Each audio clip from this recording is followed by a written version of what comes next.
ಪಾಪವ ಕಳೆಯೋ ಪರಮ ಪಾವನ ಪಂದಳವಾಸ.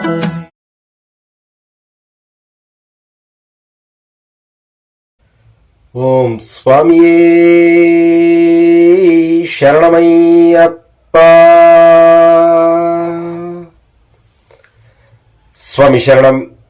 ಇಂದು ನಿಮ್ಮ VSS ಮೀಡಿಯಾ ಯೂಟ್ಯೂಬ್ ಚಾನಲ್ ಹಾಗೂ ಮಣಿಕಂಠನ ಮಹಿಮೆ ಫೇಸ್ಬುಕ್ ಪೇಜ್ನಲ್ಲಿ ಅತ್ಯಂತ ಬೇಸರ ಹಾಗೂ ಎತ್ತ ಸಾಗುತ್ತಿದೆ ಶಬರಿಮಲೆ ಯಾತ್ರೆ ಎಂಬ ಒಂದು ನೋವಿನಿಂದ ಈ ಒಂದು ವಿಚಾರವನ್ನ ನಿಮ್ಮೊಂದಿಗೆ ಹಂಚಿಕೊಳ್ಳಲೇಬೇಕಾದಂತಹ ಒಂದು ಪ್ರಮೇಯ ಬಂದಿದೆ. ಮಾಲಾಧಾರಣೆಯನ್ನ ಮಾಡಿದಾಗ ಇಂತಹ ವಿಚಾರಗಳನ್ನ ನಾವು ಹೇಗೆ ತಿಳಿಸುವುದು ಅನ್ನೋದು ಕೂಡ ಒಂದು ಕಡೆ ಸಂಕಷ್ಟ ಆದರೂ ಕೂಡ ನಮ್ಮ ಶಬರಿಮಲೆ, ಪರಮ ಪವಿತ್ರ ಶಬರಿಮಲೆ, ಪಾವಿತ್ರತೆಯ ಶಬರಿಮಲೆ, ಎತ್ತ ಸಾಗುತ್ತಿದೆ ಶಬರಿಮಲೆ ಯಾತ್ರೆ ಎಂಬ ಒಂದು ಅನುಮಾನ, ಮತ್ತೆ ಎಲ್ಲಿ ನಮ್ಮ ವ್ರತಾಚರಣೆಯ ನಿಯಮಗಳು ಅಥವಾ ವ್ರತದಲ್ಲಿರುವಂತಹ ಆ ಒಂದು ಸದ್ಭಾವನೆ, ಸನ್ನಡತೆ ಎಲ್ಲವೂ ಮರೆಯಾಗಿ ಆ ಒಂದು ಹೊಳೆಯಲ್ಲಿ ಹುಣಸೆ ಹಣ್ಣು ತೊಳೆದಂತೆ ಎಲ್ಲವೂ ವ್ಯರ್ಥವಾಗುತ್ತಿದೆಯೇ ಎಂಬ ಒಂದು ಭಾವನೆ ಎಲ್ಲರಲ್ಲೂ ಅಲ್ಲ, ಯಾರು ಈ ಒಂದು ವಿಚಾರಕ್ಕೆ ಸಂಬಂಧಪಟ್ಟಿದ್ದಾರೆ ಅವರು ಶಬರಿಮಲೆ ಯಾತ್ರೆಯನ್ನ ಏತಕ್ಕಾಗಿ ಮಾಡ್ತಾ ಇದ್ದೀರಾ ಅನ್ನೋದು ಒಂದು ಪ್ರಶ್ನೆಯನ್ನ ಹಾಕಿಕೊಳ್ಳಬೇಕು. ತಮ್ಮ ಹವ್ಯಾಸಗಳು ಅಂತಿರೋ, ಚಟಗಳು ಅಂತಿರೋ ಅದನ್ನೆಲ್ಲ ಬಿಟ್ಟು ತಾವು ವ್ರತವನ್ನ ಮಾಡಲಿಕ್ಕೆ ಸಾಧ್ಯವಿಲ್ಲದಿದ್ದರೆ ಶಬರಿಮಲೆ ಯಾತ್ರೆ ನಿಮಗೇಕೆ ಬೇಕು? ಏನಪ್ಪ ವಿಚಾರ ಅಂದರೆ, ಇಂದು ಶಬರಿಮಲೆಯ ಒಂದು ಸುದ್ದಿ ಬಹಳ ಬಹಳ ಬಹಳ ಬಹಳ ಗಂಭೀರವಾಗಿದೆ ಹಾಗೂ ಮನಸ್ಸಿಗೆ ನೋವುಂಟು ಮಾಡಿ, ನಮ್ಮ ಶಬರಿಮಲೆಯಲ್ಲಿ ಇಂತಹ ಕಾರ್ಯಗಳು ನಡೆಯುತ್ತಿದೆಯಾ ಎಂಬ ಒಂದು ಅನುಮಾನ ಕಾಡುತ್ತಿದ್ರೂ ಕೂಡ ಅದು ಸತ್ಯ ಎನ್ನುವುದಕ್ಕೆ 1055 ಪ್ರಕರಣಗಳು ಮಾದಕ ದ್ರವ್ಯಗಳಂದ್ರೆ ಆ ಒಂದು ಬೀಡಿ, ಸಿಗರೇಟು ಮತ್ತು ಇನ್ನಿತರ ವಸ್ತುಗಳನ್ನ 1055 ಪ್ರಕರಣಗಳನ್ನು ದಾಖಲಿಸಿ ಸರಿಸುಮಾರು 2,11,000 ರೂಪಾಯಿಗಳನ್ನ ದಂಡವನ್ನ ಅಬಕಾರಿ ಇಲಾಖೆ, ಮೋಟಾರ್ ವಾಹನ ಇಲಾಖೆ ಮತ್ತು ಪೊಲೀಸ್ ಇಲಾಖೆ, ಆ ಸಂಬಂಧಪಟ್ಟ ಇಲಾಖೆಗಳು ಇಂತಹ ಪ್ರಕರಣಗಳನ್ನು ದಾಖಲು ಮಾಡಿದ್ದಾರೆ. ಎಲ್ಲಿ ಎಂದರೆ ಪಂಪೆ, ನೀಲಕ್ಕಲ್ ಸನ್ನಿಧಾನ. ಎರಿಮೆಲೆಯನ್ನ ದಾಟಿದ ನಂತರ ಎಲ್ಲವೂ ಶಬರಿಮಲೆಯೇ, ಎಲ್ಲವೂ ಆ ಪುಣ್ಯ ನೆಲವೇ ಎಂದು ಭಾವಿಸಿರುವಂತಹ ಭಕ್ತಾದಿಗಳು ಶಬರಿಮಲೆ ಯಾತ್ರೆಯನ್ನ ಮಾಡಬೇಕಾದ್ರೆ ಆ ಶಬರಿಮಲೆಯಲ್ಲಿ ಬೀಡಿ, ಸಿಗರೇಟು ಇನ್ನು ಏನೇನಿದೆಯೋ ಗೊತ್ತಿಲ್ಲ, ಆ ಭಗವಂತನಿಗೆ ಗೊತ್ತು. ಆ ಭಗವಂತ ಅದಕ್ಕೆ ಕಣ್ಮುಚ್ಚಿ ನಾನು ನಿಮ್ಮ ಸಹವಾಸಕ್ಕೆ ಬರೋದು ಬೇಡ ಅಂತನ್ಬಿಟ್ಟು ಸನ್ಯಾಸಿಯಾಗಿ ಆ ಒಂದು ಪಟ್ಟಬಂಧ ಯೋಗದಲ್ಲಿ ಕುಳಿತುಬಿಟ್ರೋ ಏನೋ ಅಂತ ಕೂಡ ನಾವು ಅನ್ಕೋಬೇಕು. ಏನು ನಡೀತಾ ಇದೆ ಸ್ವಾಮಿ? ಏತಕ್ಕಾಗಿ ಶಬರಿಮಲೆಗೆ ಹೋಗ್ತಾ ಇದ್ದೀರಾ? ಅಂಗಡಿ ಮುಂಗಟ್ಟುಗಳು ಮತ್ತು ಹೋಟೆಲ್ಗಳು ಇಲ್ಲಿ ಎಲ್ಲ ತಪಾಸಣೆನ ಮಾಡಿ ಆ ಒಂದು ಇಷ್ಟು ಒಂದು 1055 ಪ್ರಕರಣಗಳನ್ನು ದಾಖಲು ಮಾಡಿದ್ದಾರೆ. ಈ ಅಂಕಿಅಂಶಗಳನ್ನೆಲ್ಲ ಪಕ್ಕಕ್ಕೆ ಇಟ್ಬಿಡೋಣ. ಎಲ್ಲಿದೆಯೋ ಏನಿದೆಯೋ, ಅಥವಾ ಸ್ವಾಮಿಗಳಿಂದ ದೊರೆತಿದೆಯೋ, ಅಥವಾ ಸ್ವಾಮಿಗಳು ಆ ಟಾಯ್ಲೆಟ್ಗಳಲ್ಲಿ ಬಳಸ್ತಾ ಇದ್ದಾರೋ, ಏತಕ್ಕಾಗಿ ಸ್ವಾಮಿಗಳು ಕೂಡ ಅನ್ನಲಿಕ್ಕೆ ಅವರು ಅರ್ಹರೋ ಅನ್ನೋದನ್ನ ನೀವೇ ಪ್ರಶ್ನೆ ಮಾಡ್ಕೋಬೇಕು. ಬೀಡಿ, ಸಿಗರೇಟು ಇಂಥದ್ದನ್ನೆಲ್ಲ ಆ ಅಂಗಡಿಗಳಲ್ಲೂ ಕೂಡ ದೊರಕುತ್ತಾ ಇದೆಯೋ ಅಥವಾ ಅಂಗಡಿಯಲ್ಲಿ ಸೀಸ್ ಮಾಡಿದರೋ ಅದರ ಮಾಹಿತಿ ಖಚಿತವಾಗಿ ಬರಬೇಕು. ಆದರೆ 1055 ಪ್ರಕರಣಗಳು ಬಂದಿದೆ ಅಂತ ಒಂದು ಫೋಟೋ ತಪಾಸಣೆ ಮಾಡ್ತಾ ಇದ್ದಾಗ ಯಾವುದೋ ಒಂದು ಅಂಗಡಿಯಲ್ಲಿ ಅದು ತಪಾಸಣೆ ಮಾಡ್ತಾ ಇದ್ದಾರೆ. ಅಲ್ಲಿ ನಿರ್ದಿಷ್ಟವಾದ ಅಧಿಕಾರಿಗಳು ಇದಕ್ಕಾಗಿ ನಿಯೋಜಿತರಾಗಿದ್ದಾರೆ ಅಂದರೆ ನಮ್ಮ ಸಂಪ್ರದಾಯ, ನಮ್ಮ ಆಚಾರ, ನಮ್ಮ ಪರಮ ಪವಿತ್ರ ಶಬರಿಮಲೆಯ ಆ ಒಂದು ಪಾವಿತ್ರತೆ ಎತ್ತ ಸಾಗುತ್ತಿದೆ. ಏತಕ್ಕಾಗಿ ನೀವು ಸಿಗರೇಟ್ ಸೇದವರು, ಬೀಡಿ ಸೇದವರು ಅಥವಾ ಇನ್ನೂ ಕೆಲವೊಂದು ಮದ್ಯವಸನಿಗಳು ಇರಬಹುದು, ಅಂತಹ ಸ್ವಾಮಿಗಳು ಏಕೆ ಮಾಲಾಧಾರಣೆಯನ್ನ ಮಾಡ್ತೀರಾ?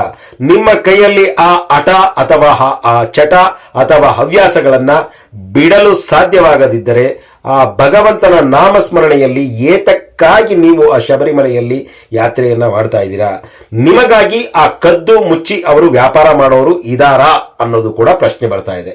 ಯಾಕೆಂದ್ರೆ ಇಲ್ಲಿ 1055 ಪ್ರಕರಣಗಳು ಅಂತ ಲೆಕ್ಕಕ್ಕೆ ಬಂದಿದೆ.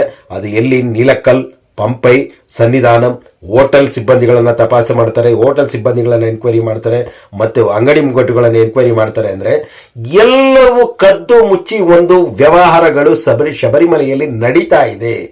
ಇಂತಹ ಒಂದು ಕಾಲಘಟ್ಟಕ್ಕೆ ನಾವು ಬಂದು ತಲುಪಿದ್ದೇವೆ ಅಂದರೆ ಮಾನವ ಯಾವ ಮಟ್ಟಕ್ಕೆ ಬಂದು ನಿಂತಿದ್ದಾರೆ ಎಂಬುದನ್ನು ಅರಿತುಕೊಳ್ಳಬೇಕು.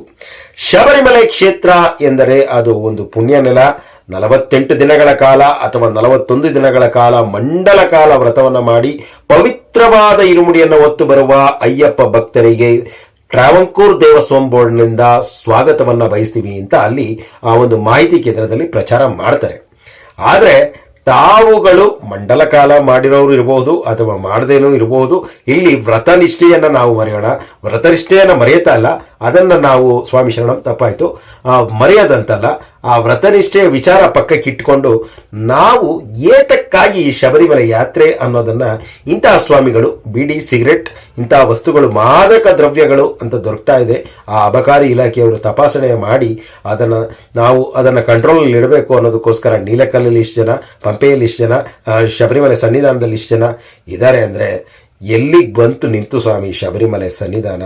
ಬದಲಾವಣೆ ಜಗದ ನಿಯಮ ಎಂದೇಳಿ ಆ ಒಂದು ಚಪ್ಪಡಿ ಕಲ್ಲನ್ನು ಹಾಕಿದ್ರು. ಈಗ ನಮ್ಮ ಸ್ವಾಮಿಗಳು ಅವರವರೇ ಅವರ ತಲೆ ಮೇಲೆ ಚಪ್ಪಡಿ ಕಲ್ಲನ್ನು ಹಾಕೊಳ್ತಾ ಇದ್ದಾರೆ.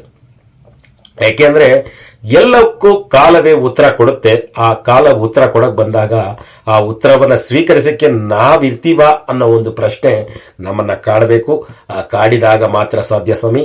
ಇಂದಿನ ಮಹೋನ್ನತವಾದ ಶಬರಿಮಲೆಯ ಮಹೋನ್ನತವಾದ ಒಂದು ಅತ್ಯಂತ ಕೆಟ್ಟ ಸುದ್ದಿ ಅಂದ್ರೆ ಶಬರಿಮಲೆಯಲ್ಲಿ 1055 ಪ್ರಕರಣಗಳು ಮಾದಕ ದ್ರವ್ಯ ನಿಗ್ರಹ ದಳಕ್ಕೆ ದೊರಕಿದ್ದು ಅವರು ನೀಲಕಲ್, ಪಂಪಾ, ಸನ್ನಿಧಾನ ಮತ್ತು ಇನ್ನಿತರ ಸ್ಥಳಗಳಲ್ಲಿ ತಪಾಸಣೆಯನ್ನ ಮಾಡಿ ಅದಕ್ಕಾಗಿ ನಿಗ್ರಹ ದಳ ನೇಮಿತವಾಗಿದೆ. ಅಂದರೆ ಯಾವ ಮಟ್ಟಕ್ಕೆ ನಾವು ಶಬರಿಮಲೆ ಯಾತ್ರೆಗೆ ತಂದು ಮಡಗಿದ್ದೀವಿ?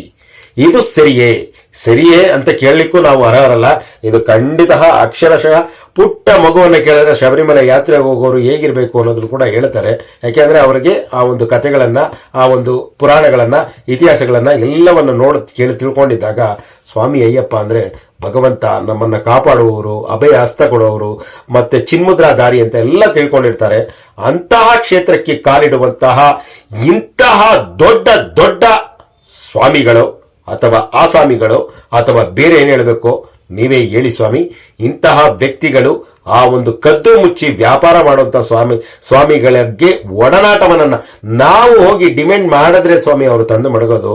ಸ್ವಾಮಿ ಯಾರಾದರೂ ನೀವು ನಾನು 100 ರೂಪಾಯಿ 5 ರೂಪಾಯಿ ಸಿಗರೇಟ್ಗೆ 50 ರೂಪಾಯಿ ಕೊಡ್ತೀನಿ ಕೊಡಿ ಅಂದರೆ ಅವ್ರಿಗೆ ಲಾಭ ಸರುತ್ತೆ. ಲಾಭ ಮುಖ್ಯ, ಅವರು ಮಾಡ್ತಾರೆ, ಕದ್ದು ಮುಚ್ಚಿ ತಂದು ಕೊಡ್ತಾರೆ. ಅದು ಅಪರಾಧನೇ, ಅದರಲ್ಲಿ ಎರಡು ಮಾತಿಲ್ಲ. ಆದರೆ ನಮ್ಮ ಸ್ವಾಮಿಗಳ ತಿಳುವಳಿಕೆ ಎಲ್ಲಿ ಹೋಗಿದೆ? ನಾವು ಶಬರಿಮಲೆ ಯಾತ್ರೆಯನ್ನ ಮಾಡ್ತಾ ಇದ್ದೀವಿ ಸ್ವಾಮಿ, ಪವಿತ್ರವಾದ ಯಾತ್ರೆ ಇದು, ನಮ್ಮ ಮೋಕ್ಷ ಸಾಧನದ ಯಾತ್ರೆ. ಇಂತಹ ಸಾಧನದ ಯಾತ್ರೆಯಲ್ಲಿ ನಾವು ಈ ರೀತಿ ನಡ್ಕೊಳ್ಬೋದೇ ಅಂತ ಒಂದು ಅಲ್ಪ ವಿವೇಚನೆಯೂ ಇಲ್ಲದಂತಹ ಸ್ವಾಮಿಗಳು ಏತಕ್ಕಾಗಿ ಆ ಒಂದು ಮಣ್ಣಲ್ಲಿ ಕಾಲನ್ನ ಮಡಗ್ತೀರಾ? ನಿಮಗೆ ಆ ಯೋಗ್ಯತೆ ಇಲ್ಲವೇ ಇಲ್ಲ ಅನ್ನೋದನ್ನ ಖಂಡಿತವಾಗಿ ಹೇಳಬಹುದು. ಅಂತಹ ಚಟಗಳನ್ನ, ಅಂತಹ ಹವ್ಯಾಸಗಳನ್ನ ಬಿಡಲಿಕ್ಕಾಗದಿದ್ದರೆ ನಿಮ್ಮ ಮನೆಯಲ್ಲಿ, ನಿಮ್ಮ ಊರಿನಲ್ಲಿ ಆರಾಮಾಗಿ ನಿಮ್ಮ ದುಡ್ಡಿನಲ್ಲಿ ಖರ್ಚು ಮಾಡಿಕೊಂಡು ನಿಮ್ಮ ಆರೋಗ್ಯವನ್ನ ಹಾಳು ಮಾಡಿಕೊಳ್ಳಿ. ಅದು ನಿಮಗೆ ನಿಮ್ಮ ಹಣೆ ಬರಹ ಅಂತ ತಿಳ್ಕೊಳ್ಳಿ. ಆದರೆ ಶಬರಿಮಲೆ ಯಾತ್ರೆಯಲ್ಲಿ ಯಾವೊಬ್ಬ, ನಾವು ಕೆಲವೊಂದು ವಿಡಿಯೋ ಫೋಟೋಗಳೆಲ್ಲ ನೋಡಿದ್ದೀವಿ, ಆ ಮರದ ಮರೆಯಲ್ಲಿ ನಿಂತ್ಕೊಂಡು ಬಿಡಿ ಸೇದೋದು, ಸಿಗರೆಟ್ ಸೇದೋದು, ಅಥವಾ ಕೆಲವೊಂದು ಏನೋ ಬೇರೆ ಚಟಗಳೆಲ್ಲ ಇರುತ್ತೆ, ಪಾನ್ ಪರಾಗ, ಅದು ಇದು ಗುಟ್ಕಾ, ಇವೆಲ್ಲ ಹೇಳಲಿಕ್ಕೆ ಬಹಳ ಬೇಸರ ಆಗ್ತಾ ಇದೆ. ಇಂತಹ ಒಂದು ತನಿಖಾ ತಂಡ ಈ ವಿಚಾರವನ್ನ ಮುಂದೊಡ್ಡಿದೆ ಅಂದ್ರೆ ನಮ್ಮ ಶಬರಿಮಲೆ ಕ್ಷೇತ್ರದ ಒಂದು ಪರಿಸ್ಥಿತಿ ಎತ್ತ ಸಾಗುತ್ತಿದೆ ಎಂಬುದನ್ನು ಮನಗಾಣಿ. ಇದನ್ನ ಮನಗಂಡು ತಾವುಗಳು 1 ಮಂಡಲ ಕಾಲ ವ್ರತವಿದ್ದು ಆ ವ್ರತದ ಅನುಷ್ಠಾನವಾಗಿ ಶಬರಿಮಲೆ ಯಾತ್ರೆಯನ್ನ ಮಾಡಿ ತಮ್ಮ ಕುಟುಂಬಕ್ಕೂ ಶ್ರೇಯಸ್ಸು, ತಮಗೆ ಶ್ರೇಯಸ್ಸು. ಆ ಭಗವಂತನಿಗೆ ಯಾವುದನ್ನು ಕೊಡ್ಲಿಕ್ಕೆ ನಾವು ಏನೂ ತಂದಿಲ್ಲ, ಏನೋ ತರೋದಕ್ಕೂ ಸಾಧ್ಯ ಇಲ್ಲ. ಎಲ್ಲವೂ ಆತ ಕೊಟ್ಟಂತಹ ಮಹಾಪ್ರಸಾದ. ಆ ಪ್ರಸಾದದಲ್ಲಿ ನಾವು ಬಾಳ್ತಾ ಇದ್ದೀವಿ. ಅಂತಹ ಕ್ಷೇತ್ರದಲ್ಲಿ ಇಂತಹ ಸುದ್ದಿಗಳು ಮರುಕಳಿಸದಿರಲಿ ತಂದೆ ಅಂತ ನಾವು ಪ್ರಾರ್ಥನೆ ಮಾಡುತ್ತಾ, ಅಂತಹ ತಿಳಿಗೇಡಿತನದ ಆಸಾಮಿಗಳಿಗೆ ಯಾರು ಬಂದು ಬುದ್ಧಿ ಹೇಳಬೇಕೋ ಗೊತ್ತಿಲ್ಲ. ಆ ಸ್ವಾಮಿ ಅಂತೂ ಇದನ್ನೆಲ್ಲ ನೋಡ್ತಾನೆ ಕೂತಿದ್ದಾರೆ ಸ್ವಾಮಿ. ಸುಮ್ಮನೆ ಕಣ್ಣು ಮುಚ್ಕೊಂಡು ತಪಸ್ಸಿನಲ್ಲಿ ಕುಳಿತಿದ್ದಾರೆ ಅಂತ ಭಾವಿಸಬೇಡಿ. ಎಲ್ಲಕ್ಕೂ ಕಾಲ ಉತ್ತರ ಕೊಡುತ್ತೆ. ಆ ಉತ್ತರವನ್ನು ಸ್ವೀಕರಿಸುವ ಶಕ್ತಿ ನಿಮ್ಮಲ್ಲಿದೆಯಾ ಅಂತ ಭಾವಿಸಿ. ಸ್ವಾಮಿ ಶರಣಂ. ಶಬರಿಮಲೆ ಕ್ಷೇತ್ರದ ಪಾವಿತ್ರತೆಗೆ ಧಕ್ಕೆ ತರುವಂತಹ ಇಂತಹ ಆಸಾಮಿಗಳಿಗೆ ಧಿಕ್ಕಾರ ಧಿಕ್ಕಾರ ಧಿಕ್ಕಾರ. ಅದು ಮಾಲೆ ಧರಿಸಿ ಆ ಮಾಲೆಯ ಒಂದು ನಾಟಕ ವೇಷಧಾರಿಯಾಗಿ ಇಂತಹ ಒಂದು ಸೋಗನ್ನ ಮಾಡೋರಿರ್ಬೋದು, ಅವರಿಗೆ ಆ ಒಂದು ಬೆಂಬಲವನ್ನು ನೋಡುವಂತಹ ಬೆಂಬಲ ನೀಡಲಿಕ್ಕೆ ಪ್ರೇರೇಪಿಸಿದಂತಹ ಸ್ವಾಮಿಗಳಿರ್ಬೋದು, ಅಥವಾ ಅಂಗಡಿ ಮುಗ್ಗಟ್ಟುಗಳಿರ್ಬೋದು, ಎಲ್ಲದಕ್ಕೂ ಒಂದು ದೊಡ್ಡ ಧಿಕ್ಕಾರ. ಇಂತಹ ವ್ಯವಸ್ಥೆಗೆ ನಾವು ತಿಲಾಂಜಲಿ ಆಡಲೇಬೇಕು. ಆಡುವ ಕಾರ್ಯ ನಿಮ್ಮಿಂದ ಆಗಬೇಕು. ಅದು ನೀವೇ ಮಾಡಬೇಕು. ತಪ್ಪು ನಿಮ್ಮದೇ, ಅದಕ್ಕೆ ತಪ್ಪಿನ ಪ್ರತಿಫಲವು ನೀವೇ ಅನುಭವಿಸಬೇಕು ಅಂತ ತಿಳಿಸುತ್ತಾ, ನನಗಿಂತ ಕಿರಿಯವನು ಯಾರೂ ಇಲ್ಲ, ಆದರೆ ಇಂಥ ಸ್ವಾಮಿಗಳಿಗೆ ನಾನು ಕಿರಿಯನೂ ಆಗಲ್ಲ, ನಾನು ಇವರ ವಿಚಾರಕ್ಕೂ ಬರೋದಿಲ್ಲ ಅಂತ ತಿಳಿಸುತ್ತಾ, ತಪ್ಪಿದ್ದರೆ ತಿಡಿ ಅಂತ ಹೇಳ್ತಾ ಇದ್ದೆ. ಇದು ತಪ್ಪೇ ಅಲ್ಲ ಅಂತ ಹೇಳ್ತಾ ಇದ್ದೀನಿ. ಇದನ್ನ ವಿಚಾರವನ್ನ ಪ್ರತಿಯೊಬ್ಬರು ತಾವುಗಳು ಕಾಮೆಂಟ್ ಮೂಲಕ ಅತಿ ಹೆಚ್ಚಾಗಿ ಶೇರ್ ಮಾಡಿ.